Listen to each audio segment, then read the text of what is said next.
Moi, je m'appelle Louise, je suis cadette de la cyber. Je suis en 4e année de double cursus à l'INSA en école d'ingénieur, en génie physique et matériaux, et à Sciences Po, donc en master sécurité, défense et intelligence stratégique. Et je suis le contre-amiral Vincent Sébastien, je suis l'officier général adjoint au commandement de la cyberdéfense. Le commandement de la cyberdéfense, c'est l'entité qui, au sein du ministère des Armées, mène toutes les opérations militaires dans le cyberespace. Et voici mon parrain. Et je suis le parrain de Louise, effectivement.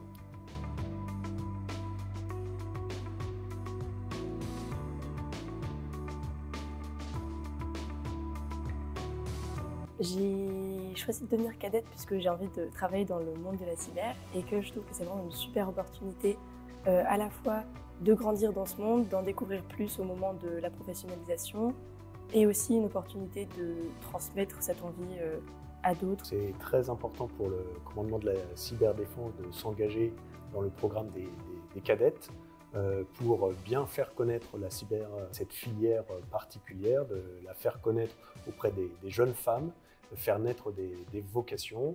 Le ComCyber, il a évidemment besoin de recruter de jeunes talents et parmi ces talents, on a besoin des jeunes cadettes.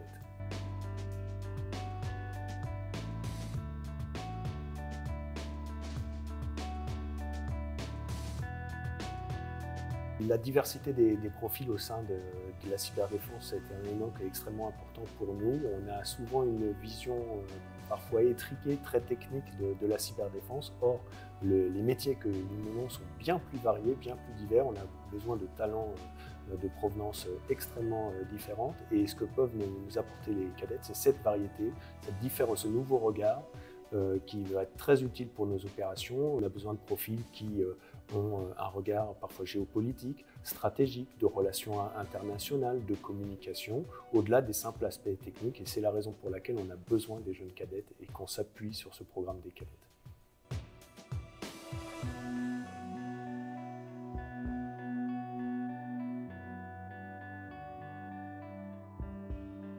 Je connais la cyber depuis assez longtemps, par les livres, les films, c'est quand même un domaine que je connaissais.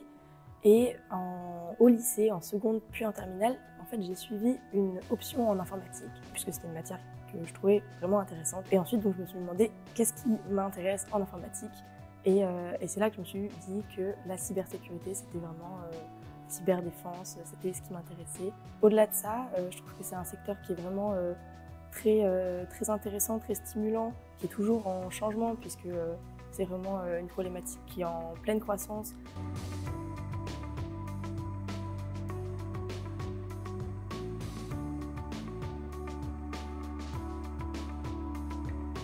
À l'INSA, il y a assez peu de filles, mais quand même beaucoup plus que dans les écoles d'ingénieurs informatiques. J'ai discuté avec des cadettes qui ont vraiment, je sais pas, qui sont 4 sur une classe de 60. Nous, c'est plutôt un tiers de filles, on va dire. Mais par contre, en double cursus INSA et Sciences Po, comme à Sciences Po, il y a plus de filles et à l'INSA, il y a plus de garçons. Au final, on a une parité, on est vraiment à 50-50 dans le double cursus. Donc,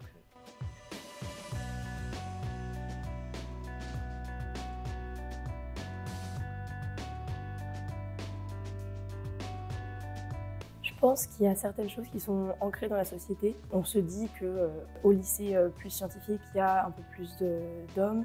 Et puis ensuite, en école d'ingénieur, en école d'informatique, c'est des milieux qu'on sait qui actuellement sont très masculinisés. Et donc, en sachant cela, ça ne va pas forcément donner envie aux jeunes femmes d'aller dans ce milieu et de se retrouver en fait, l'une parmi les 3 seules filles de la classe. Voilà, c'est pas une ambiance qui est souhaitée pour la plupart des femmes. C'est pour ça, je pense que certaines filles ne s'orientent pas vers ça. Et puis, il y a aussi quelque chose qui est encore qui est un peu hérité dans les consciences, que c'est un peu des secteurs un peu d'hommes, de réflexion, mais en fait, je pense que ça dépend vraiment de ce qui plaît. Je pense qu'il faut vraiment suivre les matières et les disciplines qu'on aime pour ensuite continuer dans ses études et ne pas se préoccuper de si c'est fait pour les femmes, pour les hommes, s'il y a une majorité d'hommes ou de femmes, juste suivre ce qu'on aime faire.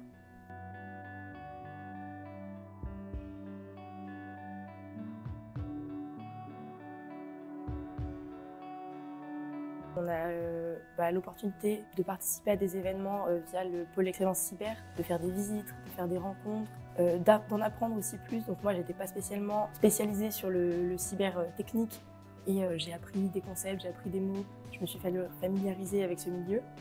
Et puis aussi, c'est vrai qu'en termes de réseau, c'est les opportunités de rencontrer beaucoup de monde, de se faire une idée de ce qu'on veut faire plus tard. Et ça, je trouve que c'est vraiment une bonne chose.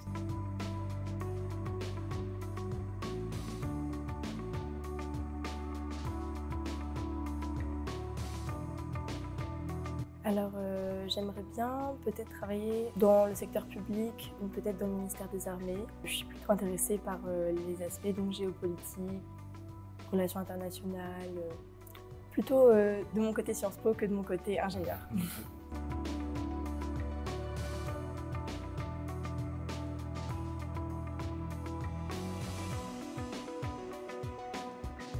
Et les attentes du ComCyber vis-à-vis du programme des cadettes sont nombreuses. La première chose, en accompagnant ces cadettes, c'est en nous contribuant à démystifier un petit peu la complexité du cyberespace, du métier de la cyberdéfense et à attirer donc des talents variés chez nous. Pourquoi? Parce qu'on a des besoins de recrutement de manière assez évidente. On a besoin de ces talents au ComCyber. Pour donner juste quelques chiffres, aujourd'hui, nous sommes à peu près 4000 cybercombattants au sein du ministère des Armées. D'ici 2030, nous serons 5000. Nous avons vraiment besoin de recruter de très nombreux talents. Et donc, en participant au programme des cadettes, ce que nous pouvons faire, c'est contribuer à faire connaître cette filière beaucoup mieux, et en particulier le faire connaître aux jeunes femmes pour qu'elles s'orientent vers notre métier et qu'elles rejoignent, le cas échéant, évidemment, le ComCyber et le ministère des Armées d'une manière générale.